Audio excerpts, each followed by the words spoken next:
Во ова видео ќе видиме како ресторантите влијаат врз нашите одлуки. Што не сакаат да забележиме ресторантите. После ова видео ќе продолжите да одите во ресторанти, ама никогаш на ист начин, затоа што тоа што ние мислиме дека е ајде да седнеме нешто да јадеме, всушност е многу внимателно дизајнирано искуство. Од моментот кога ќе го погледнете менито до последното ќе сакате ли кафе, некој тивко ве води низ целата вечер, не за да ве измами, туку за да останете подолго, да нарачате повеќе и да си заминете со чувството дека вечерата вредела. И наинтересното, повеќето од тие трикови воопшто не ги забележува. Менито, светлото, музиката, масата каде што седите, па дури и големината на чинијата. Се има цел. Во ова видео ќе видиме како ресторантите влијаат врз нашите одлуки, кои психолошки трикови ги користат, зошто многу од изборите што ги правиме можеби и не се баш целосно наши. Менито не е список, туку стратегија. Повеќето луѓе го отвараат менито и мислат дека избираат што ќе јадат. Ама во реалноста менито е дизајнирано да влијае врз тоа што ќе нарачат. И не зборуваме само за цените, туку за психологијата, начинот на кој мозокот гледа, начинот на кој донесува одлуки, начинот на кој реагира на информации. Например, најпрофитабилните јадења скоро никогаш не се на почетокот и скоро никогаш не се на крајот. Најчесто се во средината. Зошто? Затоа што кога човек отвора мени, не чита како книга, никој не оди ред по ред, точка по точка. Мозокот прави брзо скенирање и најчесто погледот застанува во центарот. Тоа е местото каде што мозокот најлесно носи одлуки. Токму затоа таму завршуваат јадењата што носат најголем профит. А долу таму често се ставаат работи што не се приоритет. Тие постојат за избор, разновидност, чувство дека има многу опции. Ама ресторантот не очекува баш тие најмногу да се продаваат. Трикот со скапото јадење. Сигурно сте забележале, во скоро секое мени има едно јадење што е ненормално скапо. Стек, морски плодов, нешто со премиум во името. Првата реакција е: кој би дал толку пари за ова? Ама тука е трикот. Тоа јадење не е таму за да се продава најмногу, туку за другите работи да изгледаат поевтини. Ако видите јадење од 45 евра, одеднаш пастата од 18 изгледа разумно. Иако пред 10 секунди ви изгледала скап, ништо не се сменило, само контекстот. Ова во психологијата се нарекува анхоринг. Мозокот автоматски споредува и ресторантот точно знае како да го искористи тоа. Описите на храна. Следен пат кога ќе читате мени, обрнете внимание на описите. Ретко ќе прочитате сам пилешко со компир. Не, ќе биде нешто од стилот домашно пилешко, подготвено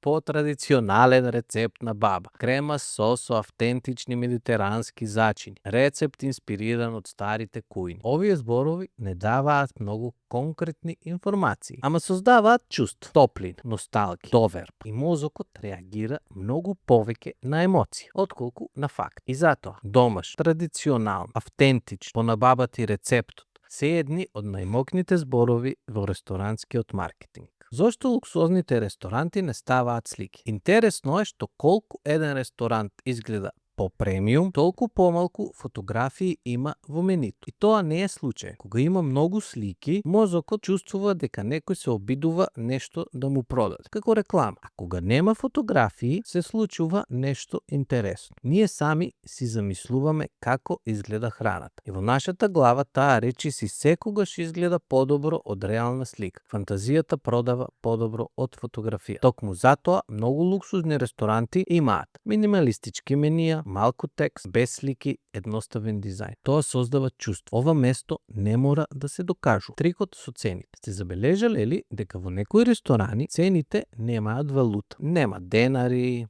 нема евро, нема фунти, само број. 16, 22, 35. Изгледа како ситен детайл, ама не е. Кога мозокот гледа валута, веднаш размислува за трошење, за пари, за загуба. А кога валутата ја нема, цената делува помалку болно, како бројка, не како трош. И истражувањата покажуваат дека луѓето трошат повеќе кога цените се прикажани вака, без ни да забележи. Премногу избор, помалку нарачки. Интересно е што помало мени многу често значи подобар ресторант. И не само поради квалитетот, туку поради психологијата.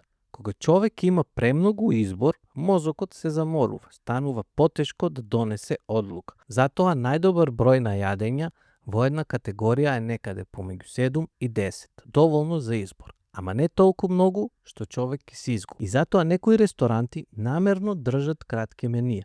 Не затоа што немаат идеи, туку затоа што така полесно продаваат. Десертите, посебна психологија. Десертите имаат интересна улога. Забележете нешто. Во многу ресторанти десертите се слични по цена. Нема огромни разлики. И тоа не е случајно. Причината е што ресторантот не сака многу да размислуваат.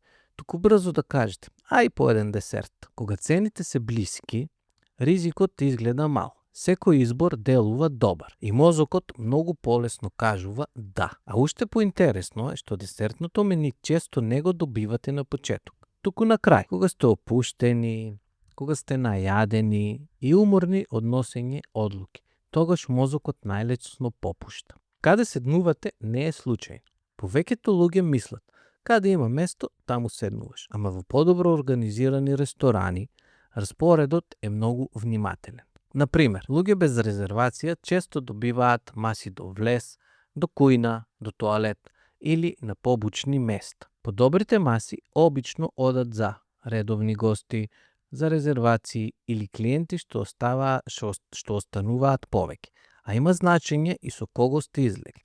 Парови често седат во агол, на помирни места, со помалку надворешни стимули. Зошто? Бидејќи колку подолго седите, толку поголеми се шансите да нарачате уште нешто. Светлото и музиката. Светлото во ресторанот не е само декорација. Тоа влијае врз расположение, време и трошење. Посилно светло, луѓето јадат побрзо. Помеко и потемно светло, луѓето остануваат подолго.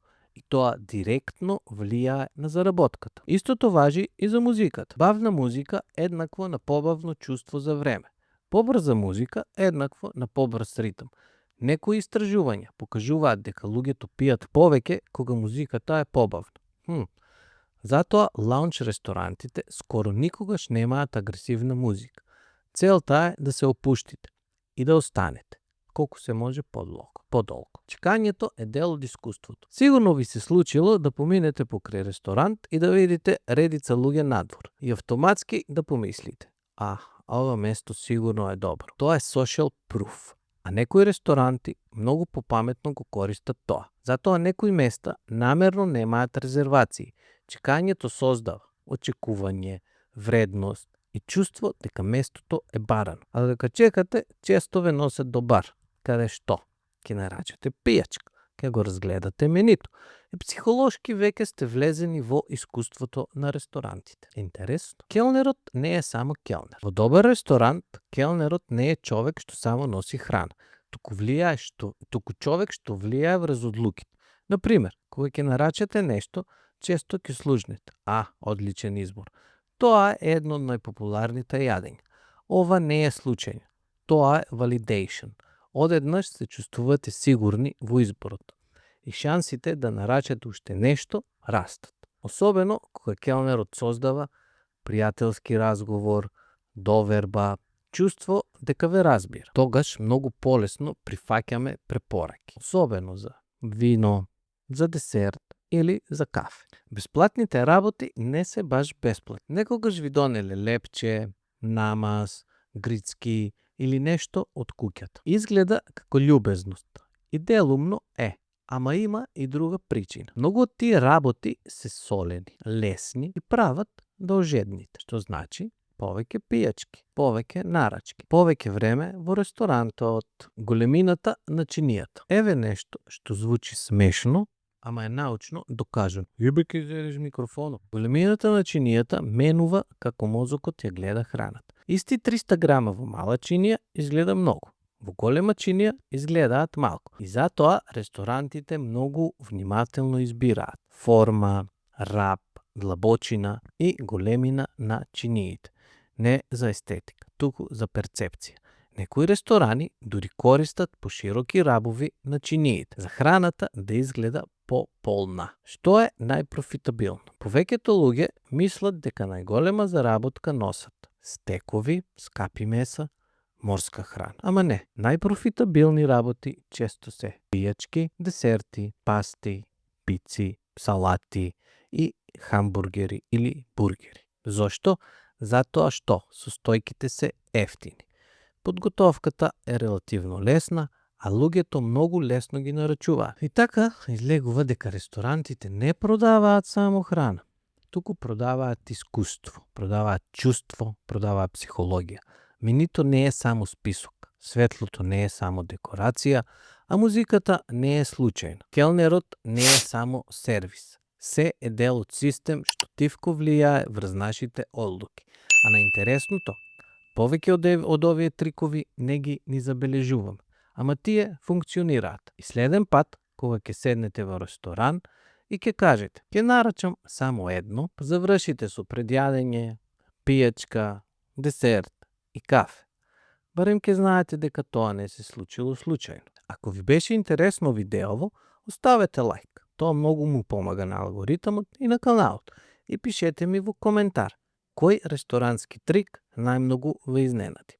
Менито, светлото, музиката или психологијата за десертите. Фала ви што го гледавте и ова видео и се гледаме во следното видео на Филографи подкаст.